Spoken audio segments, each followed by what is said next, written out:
Hi everyone, welcome to mentor box. मेरा नाम है Bharti and I am your NEET counselling expert and a biology educator as well. और आज की ये वीडियो आप लोगों के लिए बहुत ज्यादा इंपॉर्टेंट है।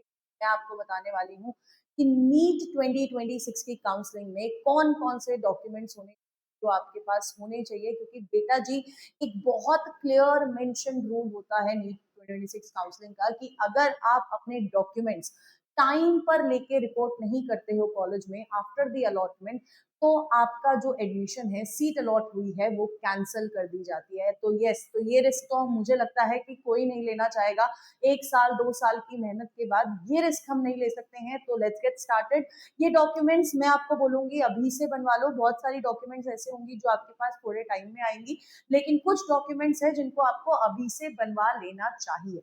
तो मैं आपको पूरी लिस्ट बता देती हूँ। चलिए, सबसे पहले तो आपके पास 10th क्लास की मार्कशीट और पासिंग सर्टिफिकेट होना चाहिए। 10th क्लास की मार्कशीट और पासिंग सर्टिफिकेट। अब कुछ बच्चे होंगे जो जिनकी जो 10th है काफी पहले की हो गई होगी, तो उन बच्चों को मैं बोलूंगी आपका पासिंग सर्टिफिकेट और मार्कशीट अलग अलग है। लेकिन दो जो अभी के स्टूडेंट्स हैं उनमें ऐसा लिखा होता है मार्कशीट कम पासिंग सर्टिफिकेट या मार्कशीट कम सर्टिफिकेट, ऐसे लिखा होता है, तो एक ही होता है। इसी तरह से आपके पास 10th और 12th दोनों की मार्कशीट और पासिंग सर्टिफिकेट होना चाहिए। ठीक है। आपके पास टीसी, स्कूल लिविंग सर्टिफिकेट या माइग्रेशन, इन तीनों में से कोई एक चीज होनी चाहिए। और ये तीनों चीजें आपको कौन देता है? आपका स्कूल देता है, या फिर आपका बोर्ड से आती है, जिस बोर्ड से आपने अपना 10th अपनी क्लास 12th करी होती है, और या फिर यूनिवर्सिटी। यूनिवर्सिटी उन स्टूडेंट्स के लिए है जिन्होंने फॉर एग्जांपल अपने क्लास 12th के बाद बीएससी में एनरोल हो चुके हैं। उन स्टूडेंट्स के लिए मैं ये बोलूंगी कि बेटा जी आपको अपने कॉलेज की माइग्रेशन सर्टिफिकेट लगेगा। ठीक है। फिर आपके पास डोमिसाइल सर्टिफिकेट होना चाहिए। डोमिसाइल सर्टिफिकेट आपके मेजर ये जो आपकी एमसीसी काउंसलिंग होती है इसमें जरूरी नहीं होता है, बट ये आपकी स्टेट काउंसलिंग में बहुत ज्यादा इंपॉर्टेंट होता है। ठीक है। स्टेट काउंसलिंग आप 85% जो कोटा होता है बेटा जी, वो आपके डोमिसाइल सर्टिफिकेट के बिना नहीं आपको मिल सकता है। इसके अलावा अगर मैं बात करती हूँ, आपके पास नीट एप्लीकेशन फॉर्म का कंफर्मेशन पेज होता है, आपके पास होना चाहिए। आपकी काउंसलिंग में यूज होता है। तो आप अगर आपने अभी तक कंफर्मेशन पेज को डाउनलोड नहीं किया है तो प्लीज उसको डाउनलोड करके रख लीजिए। नीट का एडमिट कार्ड जब आएगा तो आपको वो संभाल के रखना है। फर्स्ट पेज आपको संभाल के रखना है। नीट का स्कोर कार्ड जब रिजल्ट आएगा ये आपके पास होना चाहिए। अब इसके बाद है सबसे इंपॉर्टेंट आपका कैटेगरी सर्टिफिकेट जो होना चाहिए आपके पास। अब कैटेगरी सर्टिफिकेट को लेके बहुत सारे बच्चों में कंफ्यूजन रहती है कि यार मेरा जो स्टेट वाला कैटेगरी सर्टिफिकेट है वो सेंट्रल में चल जाएगा या सेंट्रल वाला स्टेट में चल जाएगा। तो यार देखो, अगर मैं आपके SC ST सर्टिफिकेट्स की बात करती हूँ तो यार वो ऑलमोस्ट सिमिलर होते हैं, उनका फॉर्मेट ऑलमोस्ट सिमिलर होता है। बट अगर मैं बात करती हूँ ओबीसी सर्टिफिकेट की, EWS सर्टिफिकेट की, तो ये वो सर्टिफिकेट है। सबसे पहली चीज, ये आपके जो ओबीसी और EWS सर्टिफिकेट है, ठीक है, इन सर्टिफिकेट्स की जो डेट होनी चाहिए वो ये कब के बने होने चाहिए? इस फाइनेंशियल ईयर के बाद के बने होने चाहिए, यानी कि अप्रैल 2026 के बाद के बने होने चाहिए। यानी कि अप्रैल में आपको जो पहला काम करने रखना है वो ये है कि अपना कैटेगरी सर्टिफिकेट बनाना है, क्योंकि बहुत क्लियरली मेंशन होता है कि अप्रैल के बाद के सर्टिफिकेट इनको चाहिए होते हैं। और ओबीसी जो आपका ऑल इंडिया वाली काउंसलिंग होती है ना, तो आपकी ओबीसी एनसीएल वाली लिस्ट में आपका नाम होना चाहिए, तभी आप वैलिड होते हो। ठीक है।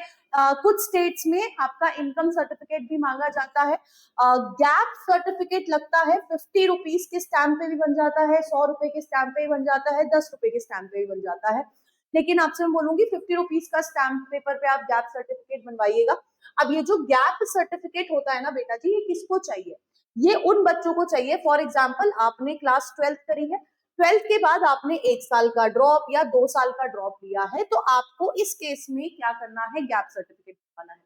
बहुत सारे स्टूडेंट्स ऐसे होंगे जो अभी बीएससी जिनकी कंप्लीट हुई होगी, तो बीएससी अगर आपकी कंप्लीट हो गई है बेटा जी, तो आपको, और उसके बाद आपका 1 साल का गैप है, तो आपको गैप सर्टिफिकेट लगेगा और ये जाके नोटरी से बनता है। ठीक है।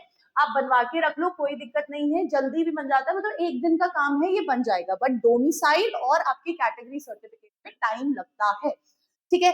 अब आपके जो नीट के एडमिट कार्ड पे लाइव फोटो नहीं, जो आपने फोटो लगाई है उस फोटोग्राफ ये 8 पासपोर्ट साइज फोटोग्राफ वही वाली होनी चाहिए।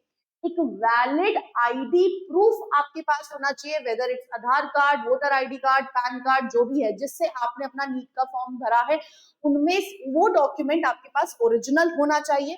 Next, allotment letter. जब आपको कॉलेज मिल जाता है ना, तो उसके बाद आपका एक अलॉटमेंट लेटर आता है, ठीक है। पहले एक प्रोविजनल अलॉटमेंट लेटर आता है, बाद में आपका प्रॉपर अलॉटमेंट लेटर भी आ जाता है। तो वो प्रोविजनल अलॉटमेंट लेटर आपके पास होना चाहिए जब आप रिपोर्ट करने जा रहे हो कॉलेज के अंदर।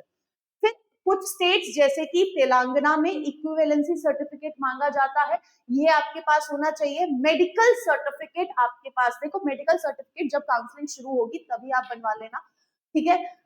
तो ये मेजरली जैसे गुजरात हो गया, महाराष्ट्र हो गया, साउथ इंडिया की जो स्टेट्स है उनमें जब आप फॉर्म फिल करते हो ना काउंसलिंग का, तभी मेडिकल सर्टिफिकेट मांग लिया जाता है। बाकी सारे कॉलेजेस में जब आप एडमिशन लेने जाते हो तब वो आपका मेडिकल फिटनेस खुद ही चेक कराते हैं और वहीं पर आपको सर्टिफिकेट मिल जाता है। बट आपको ये ध्यान रखना है कि आपका ये जो मेडिकल सर्टिफिकेट होना चाहिए रजिस्टर्ड एमबीबीएस डॉक्टर से होना चाहिए। अब ये जो रजिस्टर्ड एमबीबीएस डॉक्टर है, प्लीज कोशिश करिए कि ये गवर्नमेंट हॉस्पिटल का मेडिकल सर्टिफिकेट आप बनवा के रखें। नेक्स्ट जो आपके पास होना चाहिए वो होना चाहिए कैरेक्टर सर्टिफिकेट। अब देखो, अगर आपने क्लास 12th करी है तो क्लास 12th के बाद आपको कैरेक्टर सर्टिफिकेट मिलता है, आपको बीएससी के बाद कैरेक्टर सर्टिफिकेट मिलता है, और अगर नहीं मिला तो आप ये भी अपना नोटरी से, मैं आपको फॉर्मेट दे दूंगी, आपको फॉर्मेट जो है वो आपको लिखना पड़ेगा कमेंट बॉक्स में, फॉर्मेट आपको मिल जाएगा। तो ये आपको कहाँ, नोटरी से भी बनवा सकते हो, पुलिस स्टेशन से बन जाता है, आपको फॉर्मेट मिल जाएगा। कैरेक्टर सर्टिफिकेट आपके पास होना चाहिए। एंड कुछ स्टेट्स जैसे कि कर्नाटका, क्योंकि उधर का डोमिसाइल बहुत ज्यादा, उधर पर कितने साल लोगों ने पढ़ा है उस पर डिपेंड करता है, तो वहां का आपके पास स्टडी सर्टिफिकेट होना चाहिए। So these are the document list जो आपके पास होनी ही होनी चाहिए, चाहे कुछ भी हो जाए, है ना। बाकी आपका स्टेट डिपेंडेंट भी बहुत सारी लिस्ट होती है, वो अभी जैसे जैसे काउंसलिंग का टाइम आएगा वैसे वैसे सब आपको इस चैनल में मिलता रहेगा, तो इस चैनल को सब्सक्राइब कर लीजिए। और अगर नीट काउंसलिंग से रिलेटेड कोई भी इंक्वायरी आपको करनी है तो आप इस पर्टिकुलर नंबर पे कॉल कर सकते हैं, विच इज 9007002666 पे आप कॉल कर लीजिए, ठीक है। इसके अलावा आपको ये जितनी भी अपडेट्स है, जो भी अपडेट्स आएगी, सबसे पहले आपको इस टेलीग्राम चैनल पे मिलेंगी। और अगर कोई भी डाउट हो, जैसे आपको कुछ पूछना है, आप एक तो कॉल कर सकते हो या फिर हमारा गूगल फॉर्म पिंड है, उसको आप भर सकते हो, उसमें आपकी क्वेरीज के अकॉर्डिंग आपको आपके साथ वेबिनार कर लिया जाएगा। अभी भी कल भी एक वेबिनार हुआ है, तो आज आपके साथ भी वेबिनार टाइमली कर लिया जाएगा, जिससे आपके डाउट्स क्लियर होते रहे।